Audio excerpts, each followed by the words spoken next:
So hey guys, a very good morning to all of you. देखिए, आज जो है वो मैं आप लोगों को नाबार्ड ग्रेड ए का, जिसका एग्जाम जो है वो कल खत्म हुआ है, 2023 का प्री का एग्जाम, उसका जो है वो कट ऑफ बता देता हूँ। देखिए, बहुत सारे स्टूडेंट्स ने जो है वो बहुत ही कम स्कोर किया है, क्योंकि पिछले साल के मुकाबले अगर मैं बात करूँ 2021 और 2022 में नाबार्ड का जो पेपर हुआ था, सेम उसी तरीके का पैटर्न जो है वो इस साल फॉलो हुआ है। यानी पेपर जो है वो आपका टफ बना है। खासकर जीएस की बात करूँ तो पेपर टफ था, बहुत ही डीप जो है वो जीएस पूछी गई थी। ऊपर का आप लोग जो है वो स्टैटिस्टिक पढ़े होंगे तो कभी भी जो है वो जीएस सॉल्व नहीं कर सकते नाबार्ड का। और अगर मैं बात करूँ मैथ्स और रीजनिंग की, तो मैथ्स और रीजनिंग भी टफ थे। हालांकि पिछले 2 साल में जो है वो डिसीजन मेकिंग ने एक इम्पॉर्टेंट रोल प्ले किया है बहुत सारे स्टूडेंट्स के सिलेक्शन में। हालांकि ये मेरिट सेक्शन में जो है वो नहीं गिना जाता, लेकिन फिर भी जो है वो क्वालिफाई करना बहुत ज़रूरी हो जाता है इंडिविजुअली। 2021 में जब डिसीजन मेकिंग जो है वो इंट्रोड्यूस किया गया था, तब बहुत सारे स्टूडेंट जो है वो डिसीजन मेकिंग के कारण ही बाहर हो गए थे, क्योंकि यहाँ पे कट ऑफ जो है वो 10 में से 1 या 2 नंबर जाता है, बस 2 से ढाई मैक्सिमम, क्योंकि स्टूडेंट्स को समझ में ही नहीं आते क्वेश्चन डिसीजन मेकिंग के। देखिए, अब जो है वो मैं बात कर लेता हूँ कि इस साल का कट ऑफ जो है वो एक्सपेक्टेड क्या होने वाला है।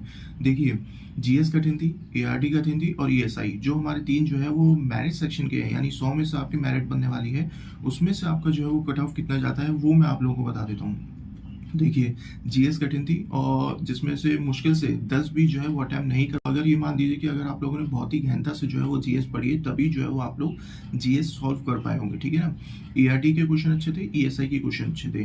तो मैं जो है वो कट ऑफ बता देता हूँ। देखिए, अनरिजर्व का कट ऑफ जो है वो आपका 43 +- 2 जा सकता है, ठीक है ना। यानी 41 भी जा सकता है और 45 भी जा सकता है। 43 के आसपास जाएगा, इससे ज़्यादा जो है वो आपका कट ऑफ नहीं जाएगा। और ओबीसी का जो है वो 40 जाएगा, +- 2 जो है वो हर एक कट ऑफ में मैंने इंडिविजुअली जोड़ा है, ठीक है। एससी का जो है वो आपका 35 जाएगा और एसटी का 32 जाएगा। ये जो है वो आपके 4 मैंने कैटेगरीज के कट ऑफ बता दी हैं जर्नलिस्ट पोस्ट के, ठीक है।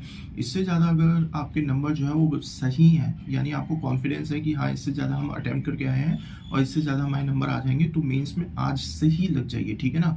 मैं आप लोगों को जो है वो सारी बुक्स और सारे जो है वो चीज़ें बता दूंगा मेंस में क्या क्या पढ़ना है।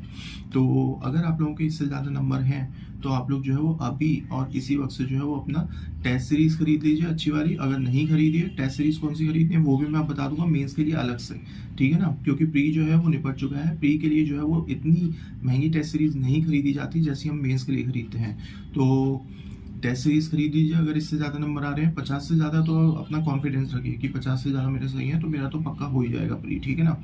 और अगर जो मैंने कट ऑफ बताया उससे भी ज़्यादा आ रहे हैं, तो आप लोग जो है वो एक्सपेक्टेड कर सकते हैं कि हाँ हमारा जो है वो निकल जाएगा। हम लोग को जो है वो मेंस की टेस्ट सीरीज खरीद लेनी चाहिए और अब जो है वो मेंस के लिए बिल्कुल जुट जाना चाहिए, ठीक।